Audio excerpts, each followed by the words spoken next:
అబ్బో ఇక్కడ కేజీ చీరలు కొంటే అర కేజీ చీరలు ఫ్రీ అంట. మంగళ్య షాపింగ్ మాల్, కేజీల్లో సేల్, టన్నుల్లో ఆనందం. చంద్రబాబు నాయుడు గారు ప్రతి ఏటా మామిడి కొనుగోలు కార్యక్రమం ఉన్నది. మే 10వ తారీఖు నుంచి మే 15వ తారీఖు మధ్యలో పంటల కొనుగోలు కార్యక్రమం మొదలెట్టాలి. మరి ఎందుకు ఈ సంవత్సరం మొదలు పెట్టలేదు చంద్రబాబు నాయుడు గారు? చంద్రబాబు నాయుడు గారిని గట్టిగా ప్రశ్నిస్తూ ఉంటారు.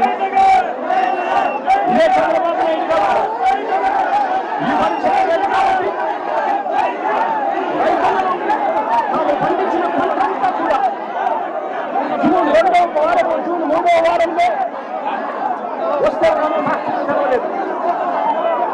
ఫ్యాక్టరీ 2వ వారం, జూన్ 2వ వారం, జూన్ 3వ వారంలో ఫ్యాక్టరీ తెరిచేసరికి పంట మొత్తం ఒకేసారి ఒత్తిడి పెరిగింది. పంట మొత్తం కోతకు వచ్చి ఫ్యాక్టరీలకు ఒకేసారి పంట తీసుకెళ్లాల్సిన పరిస్థితి రైతులకు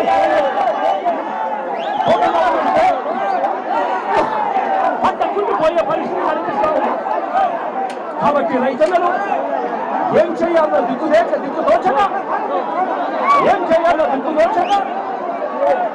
రైతులను ఫ్యాక్టరీ తెలిసే టయానికి వీళ్ళు పంట అనుకున్నామంటే వీళ్ళ రేటు 2.5 రూపాయలు 3 రూపాయలు కొనుగోలు దాచుకున్నాడు. ఇదే పెద్ద మంచి చంద్రబాబు నాయుడు గారిని నేను అడుగుతా ఉన్నా.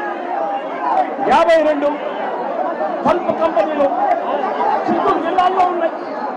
నేను అడుగుతా ఉన్నా, జూన్ 2వ వారం, మే 10, 15 తారీఖున తెరవాల్సిన ఈ ఫ్యాక్టరీలు జూన్ 2వ వారం, 3వ వారం దాకా తెలియకపోతే ఉండకపోతే మీరు ఏ గార్తలు కాస్తా ఉన్నారు చంద్రబాబు నాయుడు అడుగుతా ఉన్నా.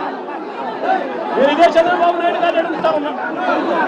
ఎంతమంది రైతులకు ఈ ఫ్యాక్టరీలు 8 రూపాయలు మీరు చెప్పినట్టుగా ఎంతమంది రైతులకు ఈ ఫ్యాక్టరీలు కిలో 8 రూపాయలు వచ్చి కొనుగోలు చేశారు అని అడుగుతా ఉన్నా.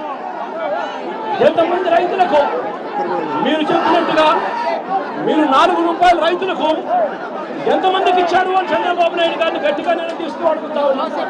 అబ్బో ఇక్కడ కేజీ చీరలు కొంటే అర కేజీ చీరలు ఫ్రీ అంట. మంగళ్య షాపింగ్ మాల్, కేజీల్లో సేల్, టన్నుల్లో ఆనందం.